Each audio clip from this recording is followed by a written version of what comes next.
Welcome to the Love Lab Podcast, a safe place to get real about sex. Whether you're a man, woman, single, or couple, this is the show for you. We are your hosts, Kevin Anthony and Céline Remy, and we are here to guide you to go from good to amazing in the bedroom and beyond.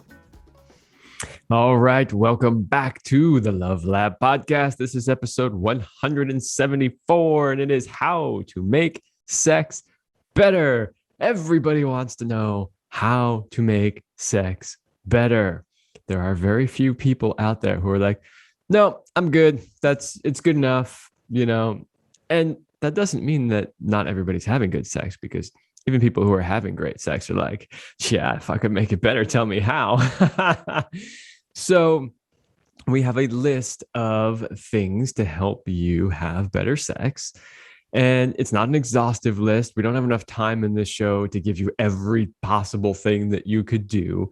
But there's some of the more common things that we teach and more common things that we hear people ask questions about. So yeah, we're gonna cover that. And hopefully by the time you are done listening to this episode, you will already be better in bed. Well, that's quite a goal you're setting out there. Well, the question is it all about techniques, or does it come down to something else? And so we are going to give it to you straight so that you know exactly where to focus your energy on things that really matter and make a difference. But before we get started, let's give a big shout out to our sponsors, Power and Mastery. If you want to join the club of men who are great in bed, those who know how to make sex better, then check out Power and Mastery at powerandmastery.com. It is the most complete sexual mastery training for men, whether you want to have harder erections, last longer, or increase your sexual skills. There is something for you at powerandmastery.com. And if you are a woman listening to this, send your man to this course or buy it for him, or even do it together. While it is geared toward men, a lot of it is to be applied to also if you are in a partnership. We have some couples who go through it together, and then they get to discuss the topics and get the opinion from their partner right there. Highly recommended that you work together on that. You'll make much better progress. Yeah, but it works better when you're both working on the same team and pulling the same direction, rather than like each trying to do your own thing and like canceling out each other's effort. Absolutely. Okay, so let's dive in. Number one, most of you aren't going to want to hear this, but we're going to say it anyway. You got to get in shape. Let's be honest. Sex is a physical activity. Not only that, but a lot of the erection problems that men suffer from are a direct result of the physical condition of the rest of their body. So if you really want to be great in bed, you got to be fit. I mean, you don't have to be like a bodybuilder or anything like that, but you got to have some basic fitness. Like from a guy's point of view, you're going to be on top, right? Now, most guys are significantly bigger than their women, not always, but even if they're not, like you don't want to be crushing your woman when you're on top, right? So what are you going to do? You got to hold yourself up. Can you hold yourself up like that for an hour? Can you do it? I bet most people can't, right? So it doesn't matter what position. Maybe she likes to be, held up against the door jamb, right? Like, can you actually hold her up? Can you do it? And if you like to be held up, are you in the right weight for your person to do that for you? Yeah, exactly. I mean, what if you're a woman and, you love being on top in that position where you're like basically sort of squatting, not just on your knees? I mean, can you do that for more than 5 minutes before your thighs are on fire and you're like, okay, I got to stop this, right? Yeah. So sex is a physical activity. So get in shape and don't skip over that. Also, when you are in shape, and we're going to do two things here. There's the physical shape, but there's also the health shape too. When you have underlying health conditions and issues, it will affect your libido. It will affect your ability to have sexual desire, to go the distance. And I think, we didn't really specifically write it down in our tips, but I will throw in like look at your hormones. And we've just done a couple shows. So if you've been following us, you know that we're pretty big on bioidentical hormones and that they do make a difference in how you respond in the bedroom. And so if you want to have better sex and you've checked out the things that you can do in terms of physical, you don't have underlying health issues, but things are still not working properly for you mentally, like you may not have the sexual drive, or if you're a man, you're not having the erections that you want to have, then that's when you have to go to your hormones and get that in shape as well. And then last but not least, we will mention that a lot of the medications that people are on, even though they are, let's say, common, it's very common for these medications to have massive side effects and affect your libido and affect your sexual responses. So you want to look at that as well. Absolutely. So there's a lot there, and I know a lot of people are going, now they're telling me I got to go work out, but really, you got to be in good shape if you want to have a sex drive, if you want to be able to physically do it. All right, let's move on to number 2 on the list, which is slow things down. It's amazing to me. Like, I don't know. I was going to say, well, I'll finish the first thought, which is it's amazing to me how many people don't slow down. And one of the reasons that's amazing to me is just because it's been a huge part of sex for me for a long time. So I guess maybe I just sort of think it's totally normal, and I forget that other people are like, okay, right? And so like when working with couples sometimes, and you lead them through these exercises, and you're like, okay, now you're going to do this, you're going to give to him or her, and then they're like robotic going through the motions, and let me get to the next thing, let me get to the next thing, let me get to the next thing. And I'm like, I mean, granted, they're probably a little nervous because they're working with us, and they're in the position of learning and they have to demonstrate. But still, like, I'm like, wow, really? Is this how you go through your sex life? In slowing down, you basically start to feel more. And for some people, that's when it gets scary, because once you start to pause, to slow things down, shit gets real. And then you got to be vulnerable and you've got to be intimate, and there's feelings and emotions that come up, and then sensations too. And most people have what I call a pleasure ceiling, where they go like, this is how high I can go in my pleasure and in what I can feel in my body. And once they hit that ceiling, they kind of have to bring the energy down, because they can't get over that. And one of the biggest things that we like to do is to help people go through that ceiling and like remove it, so that you can continue to expand to higher levels.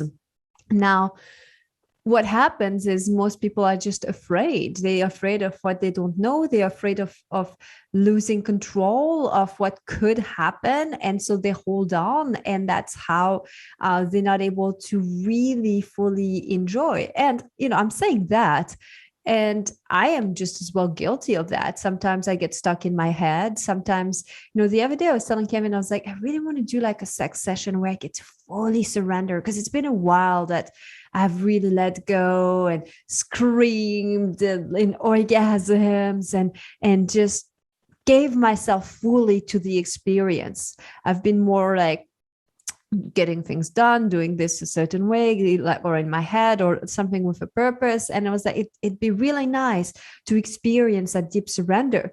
But it doesn't just happen like by accident. I mean, sometimes it can. You have to create a container for it. You have to create space for it. Yeah. And I love you brought that part up about the ceiling. And a lot of people are kind of thinking like, really? I'm pretty sure I can experience like as much as I want. But we were just this past weekend, we were at a business seminar where they were talking about, how to be more successful at your business, how to make more money, how to, dominate the industry that you're in. And one of the things they talked about was that, and this is funny because I know you didn't get this from that because we've talked about this many times before, but they really talked about the fact that most people have a ceiling as to how successful they think they can be. And so I bring that up to say that there are like that ceiling could show up in any area of your life, right? So maybe the ceiling is about how much money you can make. Maybe it's about, how higher title position in your job you can have. Maybe it's about how much love you can experience. And maybe it's about what you can experience in the bedroom when it comes to sex. But people do this all the time. They put limits on themselves. So definitely don't want to do that. The other thing I just want to mention quickly with slowing down is something I just did a video about this a few weeks ago on YouTube. If you didn't see it, it was talking about the tantric pause. We'll talk about it a little bit more later on in one of our other tips. But the idea is, as soon as you penetrate as a man, to just pause. And one of the things that we see a lot of men do is penetrate and they're off to the races.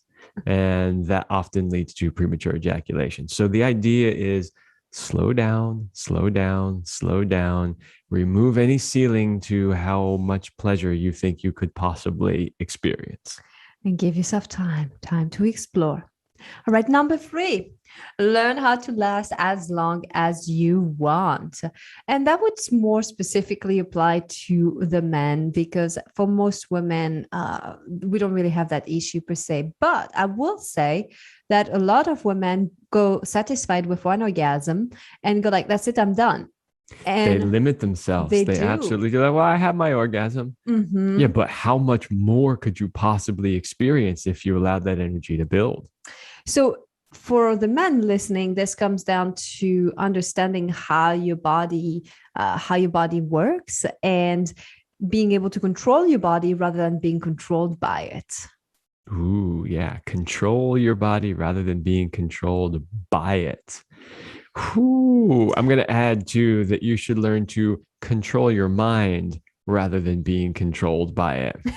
Not just your body, but your mind as well. And most people are on autopilot. The mind is dictating how they feel and what they do, rather than them telling their mind how they feel and what they're going to do. All right. Number 4, learn how to separate your orgasm from your ejaculation. So this is similar to number 3, not quite, because there are other ways to last as long as you want. But one of the ways to do that is to learn how to separate your orgasm from your ejaculation. So of course, we're talking primarily for men here. But this is huge. This is absolutely huge. We've said this so many times on the show, and sometimes I'm like, man, I'm sure the audience doesn't want to hear me say this again, but it's relevant over and over and over again, which is that, most men ejaculate when, 3 to 5 minutes in one study, 5 to 7 minutes in another study, and most women do not orgasm until 20 to 30 minutes. You need, as a man, to learn how to at least be able to go to that 20 to 30 minute mark. And honestly, the real magic we have found starts to happen around the 40-minute mark. So you got a ways to go. How do you get there? One of the ways is to be able to separate your orgasm from your ejaculation so that you can move that energy. You can feel orgasmic sensations as a man without actually ejaculating. Why is that important? Well, if you don't ejaculate, there's no refractory period. You don't lose your erection. You can keep going. So I want to come back to a couple of things, because as you were talking, I was just having some objections coming in my head that we've heard in the past. Number 1 is that people might be thinking, and it might be you, like, why would I want this to last longer? I'm just happy with it to get it over with. And if that's you, you're probably just not having the sex that you want and like, and you may not know what you want and like and have to figure it out. You know what's amazing about that is, when you say that, most people are automatically assuming that it's the woman who's saying that, right? And the woman always wants to get it over with faster. Actually, we have literally heard that from men. Yeah, we've heard it both ways, but I wanted to bring that up because I know that some people are like, well, why would I do that for 40 minutes? Like, who's got time? Or like, well, I can get it done in 5 minutes. So who cares, right? Teacher told me to do an hour meditation. I nailed it in 40 minutes. Like, no, you're not getting the point. Exactly. And this is why I'm coming back to that point, because I think it's essential to understand that. And that sometimes I know in some of the comments we get, people say, well, but like, why would you want to do this? Or like, really, not every woman wants it to last longer. They just wanted to get it done. And it's true. It's true that it does happen. But I really, truly believe that's just because they're allowing life and stress to take over, because when you are more relaxed, when you're happy, you're very happy to dedicate 45 minutes or an hour or more to your lovemaking. But when you are into a high stress level, when you're not feeling really good, when you have a health challenge, a mental pressure, emotional pressure, it's more difficult to get there. And sometimes you're like, oh, it's just one more thing to do, so I just don't want to do it for long. If you can find an hour to watch TV, if you can find an hour to waste on social media, right? If you could find an hour, doing anything that's sort of numbing you out and useless, you can definitely find an hour to make love. And that hour will be so much more nourishing for your mind, body, and soul than any of that other junk I mentioned. So it's just an interesting concept that you're bringing, because I was just thinking about that today, and I'm like, what do you put into your body? What kind of media are you watching? Books you're reading, stuff you're listening to? And it's the same too with your sexuality. Like, what are you putting into your body, literally and figuratively? But it's the quality of it. And so if you want to get better at sex, which is really the topic of our show today, it's not just about that technique. While technique matters too, like anything, if you're a musician, you know that you don't get better by thinking about it or by getting through your warm-up very quickly. You actually have to do things over and over, and it's the practice. And it's also having an extended period of time dedicated to that practice that makes a difference. Just doing it once a week for 3 hours is not as good as doing it every day for 25 minutes. And with sex, it's the same. We see that in our sex life. When we have periods where we have less sex, it's harder for you to have control. It's harder for me to reach higher states of pleasure quicker. Like I go like, wow, it takes a while to get out of my head, and we feel like kind of a little rusty. And then we're like, oh yeah. And when we have sex more often, we notice the difference of how easy it is to let go faster, to have higher levels of orgasms, to just enjoy it much easier. Yeah, there's so many parallels between music and sex. They're all running through my head since you said that, but we won't go there. Maybe I'll do a video on that, how music and sex are the same. All right. Next on the list. Number 5. Be honest about what you like without fear of judgment. So this is really huge. And so the first part of this is be honest about what you like, which really means you have to do the inner work to really get in there and admit this is what I like. So in other words, there's so many people out there, and this is true of both men and women. Well, like maybe it's a woman. She's like, I really like anal sex, but it's kind of this weird thing. And I'm afraid to ask for it because he's going to think I'm weird, or, I mean, I even had a woman once, like very sheepishly, I can't pronounce that word today, ask me, she's like, would you like maybe sort of be okay with, fucking me in the ass? And so because she was afraid to ask for it. So you have to get really honest about what is it that you really like? What is it that you really want? What is it that works for you? Because there might be things that are totally normal that work for most people that simply don't work for you. And then, you're afraid to say something like, well, most people, that's normal. That's the way you do it. So I guess I'll just go along with it. Right? No, you got to really know what you want, what works for you. This is your life. So live it the way you want. This is your body, and do whatever your body likes and wants. You'll find people who will want to play just the way that you like to play. Number 6, it's kind of piggybacking on what we were just talking about earlier about being honest about what you like, which is to communicate. That's when you have to get very oral about it. Yeah, this is the other side. So the first one was you got to know what you want. Mm-hmm. The next one is you got to know what your partner wants. Well, yeah, and communicate it with each other. And, you find out what your partner really likes and wants. You can share what you like. You guys can have discussions on what's on your bucket list. When we work with couple, we give them this like whole thing that we've created with their sexual bucket list to go through. And that really opens up the floodgate of communication. Now, when do you communicate? Do you communicate during sex? Do you communicate at different times. Our recommendations is talk about sex before, talk about sex in between sex, but don't talk so much during. Otherwise, you're going to be in your head. Now, it's one thing to be like, hey, oh, I love what you just did. Do that again. You know, I will say that I'm guilty sometimes when Kevin does something. I'm, oh, how did you do that? Break it down. I need to teach this. Or we need to make a video on that. This is a little different. Yeah, but that's why we have the Love Lab. Yes. But ultimately, you want to talk about those things. That's funny because it's one of the biggest aha that couples who work with us have, is that they reopen the lines of communications. And it's like, it's the basics. But when people have been together for a long time, they assume that they know what the other person wants and likes. They just operate from that. And everybody is in constant evolution. And what you may have liked sexually 10 years ago can be very, very different than what you currently like.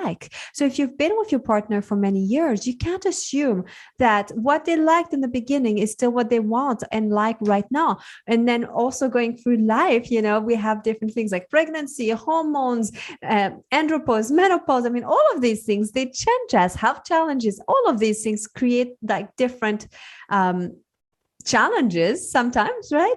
Or opportunities for growth for all of us to evolve and change. So it's important to stay fresh and stay constant. Yeah. So why don't we do our ad before we go on with our list? Well, if you are a committed couple who feels stuck in a rut and just going through the daily motions instead of connecting the way that you used to, and you are tired of stale mechanical sex that lacks spontaneity and fun, and you don't want to live a life of average, then Kevin and I would like to invite you to join a highly sexed Power Couple Platinum program. If you give us 90 days, we will help you bring the passion back between the sheets and be synced up sexually so that you can thrive with more purpose and passion in life. So go to CelineRemy.com/passion to learn more about our program. And we really, really want to invite you, like if you are feeling like your life is good, you guys are vibing, connecting together, you're like best friends, but there's this one thing when it comes to sexuality, the intimacy part, that's just not where it needs to be. This is exactly who we love to work with and who we get the best results. If you're already on the verge of divorce and you're fighting with each other, that's not what we do. We'll send you to a therapist. But if you still love each other and you want to make this work and you want to take it to levels that you've never been to, book a call with us. Yeah. And, you know, everything that we're talking about here, we're telling you, we're giving you ideas, but we're not giving you the how-to. It's not because we're saying, oh, well, if you want to get the how-to, it's $49.95. You know, it's not that. It's just that we couldn't possibly teach all of this in a 30 to 40 minute podcast format. So, but working with us is where we do have an opportunity to really get into the nuts and bolts on how to make this work for real in your life. Okay, let's move on. Number 7 on our list, be present and into it. Pay attention to every detail. So, you know, these are always in an order that makes sense. Well, I try to put them in an order that makes sense. And so the last one was to communicate, right? And find out what your partner likes and wants.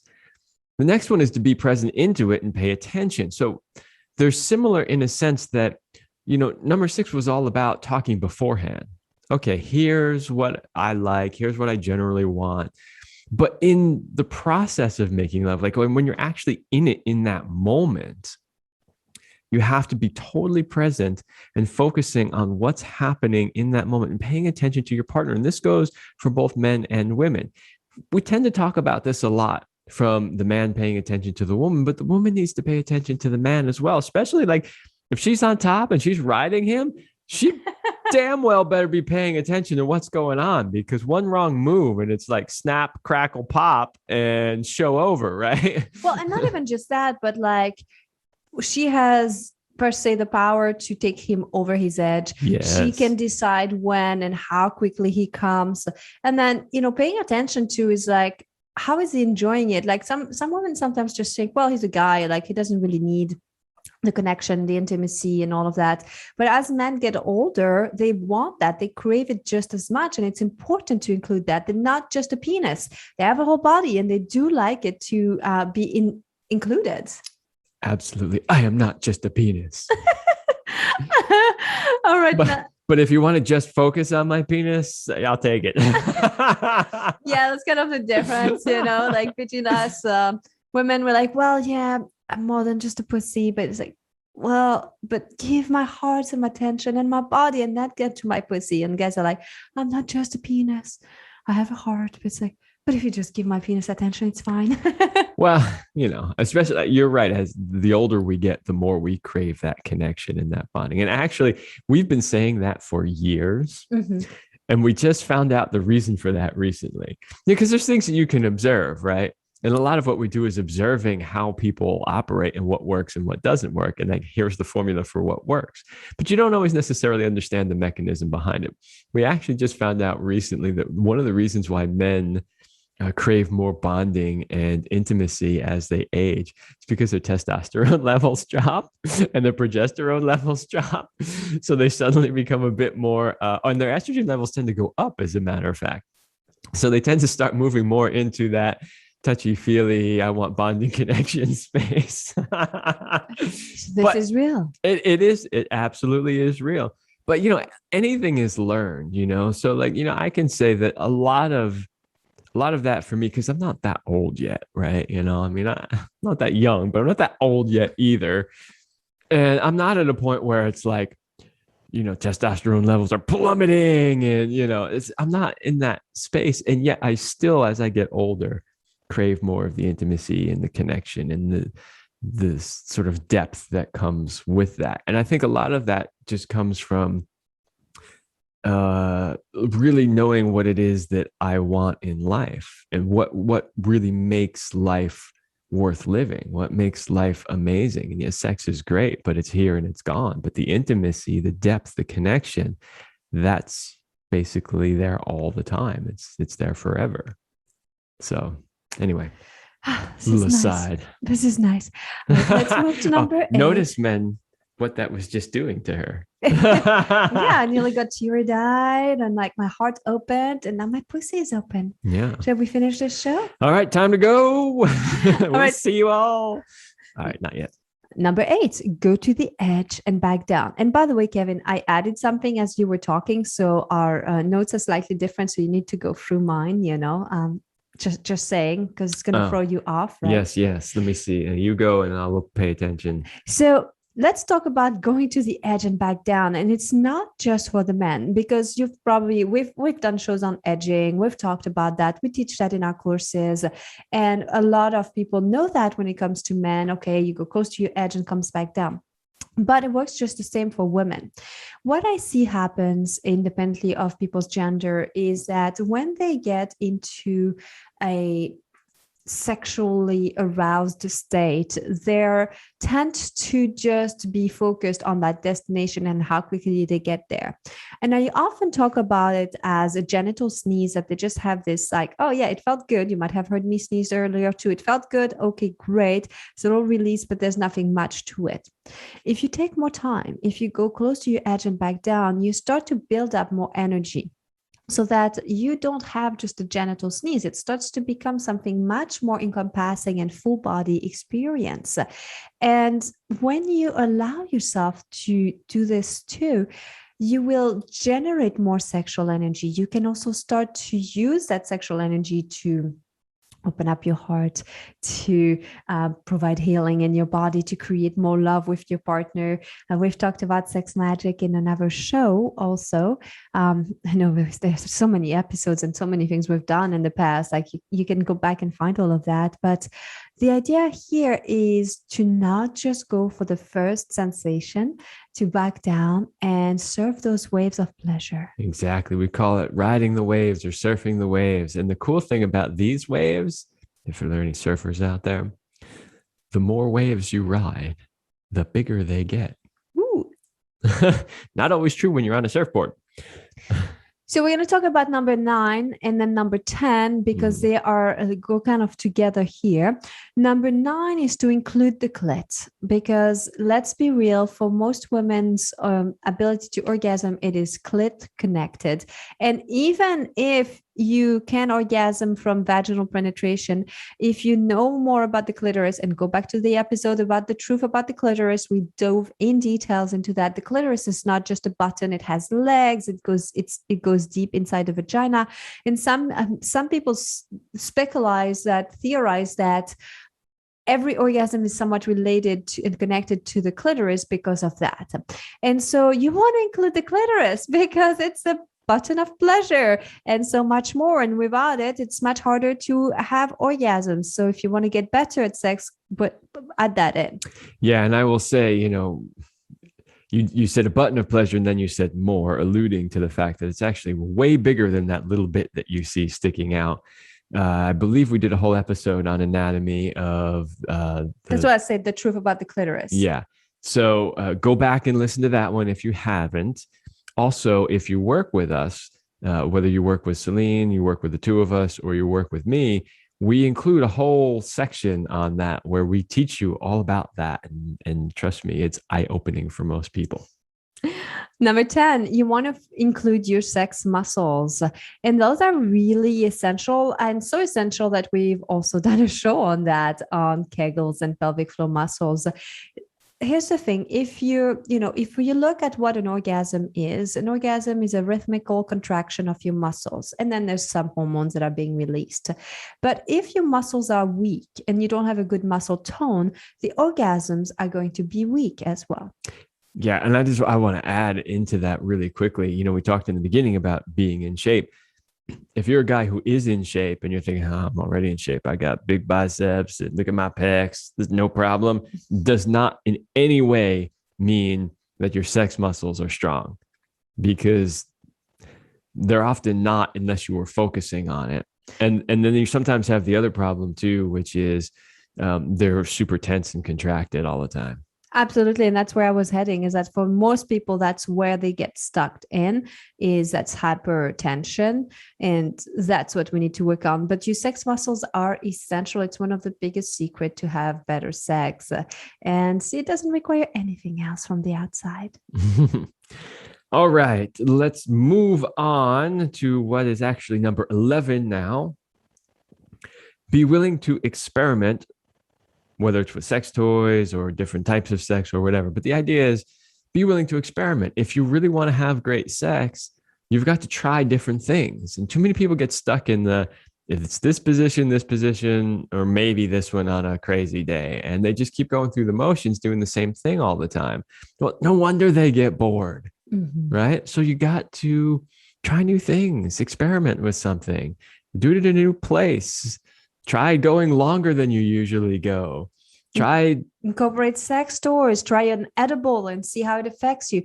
You may not like it, but at least you tried something new. We've done some experiments, speaking of edibles. And we were like, really didn't work for us. It really, really made the sex worse, honestly. And we laughed about it. We've tried some positions that were total failures too. We're just like shaking our heads going, that was a disaster, but it was fun anyway. Which kind of leads to our last point about that fun and that playfulness, which is our number 12, which is all about being playful. Have more fun. People take sex too seriously, and that's the problem. They address it like, I want to make it better. I'm going to learn this sex thing. I'm going to show up like this. It's going to be the serious thing. No. In the immortal words of Larry Flint, who was the Hustler magazine guy, relax. It's just sex. Yes. And so bring that playfulness. We always say connection over perfection. And if you can really remember that, that will make the biggest difference in just the quality of the interaction that you're having with your partner. Yeah. I think, all of these tips are fantastic, but I think that one is so big because if people can really do it, it takes a lot of the pressure off. And too many people have way too much pressure on themselves, and then they put way too much on their partner. And that starts to make sex difficult. Oh, he's going to come. She's going to have an orgasm right now. She had this screaming orgasm last night. I want her to do that again. Like the more pressure you put on your partner like this, even if it's like a good thing, like an orgasm, the hardest it's going to be for them to let go and to enjoy the process. The more you want to, you pressure her to orgasm, the less she will want it over time. That's one of the biggest problem we see is I know guys want to do well and they want to please their women, and then they put that pressure out there and it just doesn't work for the women, especially long term. And it doesn't really work for the men either. So it works both ways. Yes. Okay. So that was our list of tips, but we do have a bonus. But wait, there's more.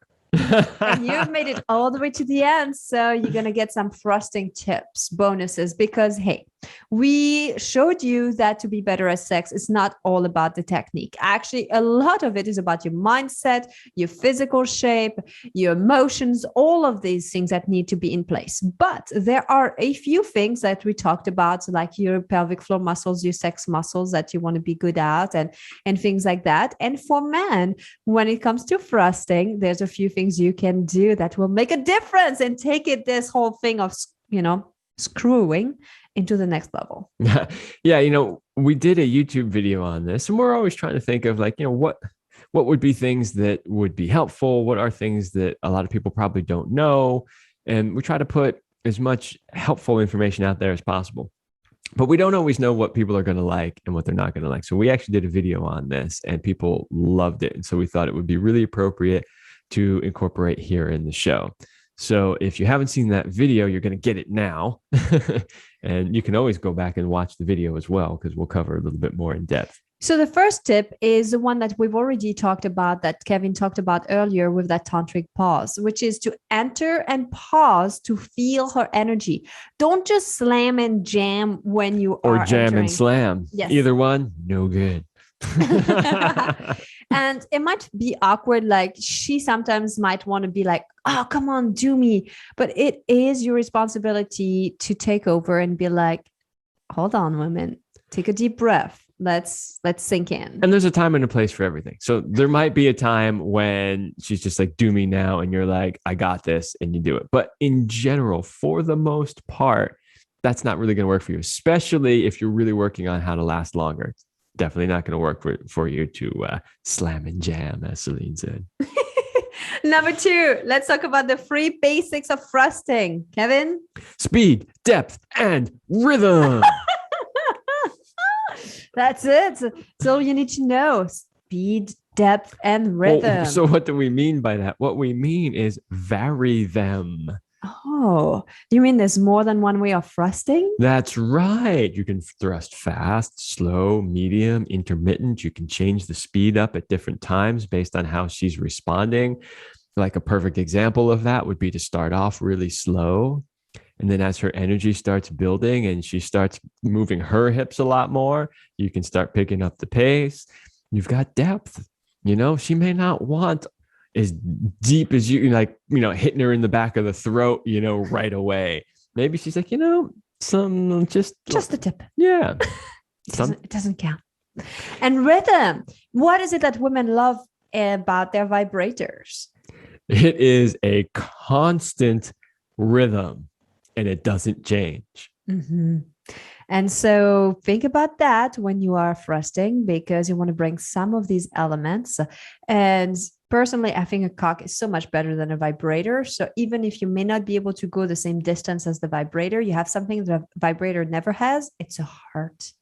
And it's an ability to connect. No matter how much your vibrator is going to fuck you and make you come, it's not going to really speak to your heart. That is very true. Let's talk about our bonus tip, thrusting tip number 3. Angle. Ooh, angle. Do you mean it's not just straight in? No, it's not just straight in. It could be straight in. It could be a little to the left, a little to the right, a little up, a little down. And there are multiple pleasure spots inside a woman's vagina that you could stimulate by changing the angle.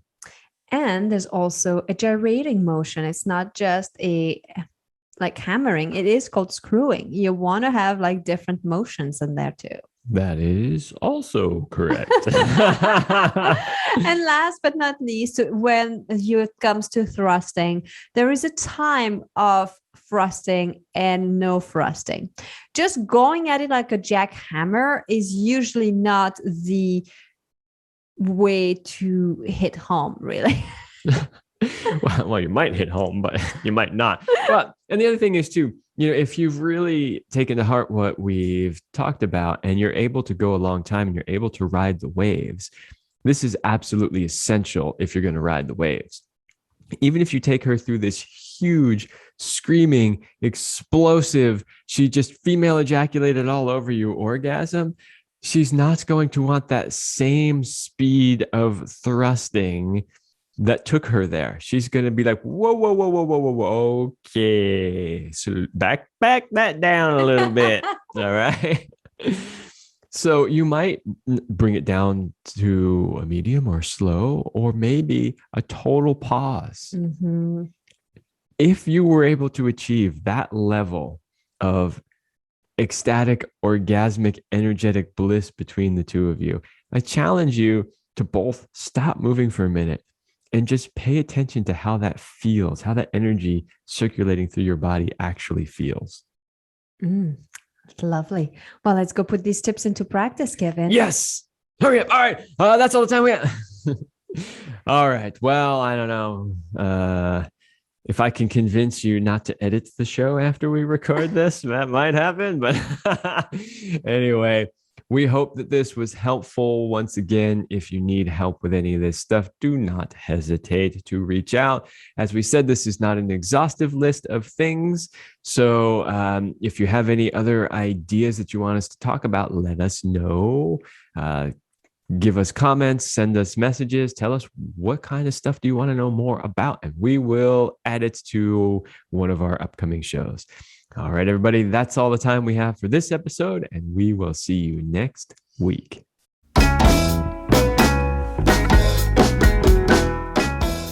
We hope you liked this episode of the Love Lab podcast. If you enjoy this show, subscribe, leave us a review, and share it with your friends. And for more free, exclusive content, join us in the Passion Vault at CelineRemy.com/vault. That's CelineRemy.com/vault. Thanks for listening. And remember, you're amazing.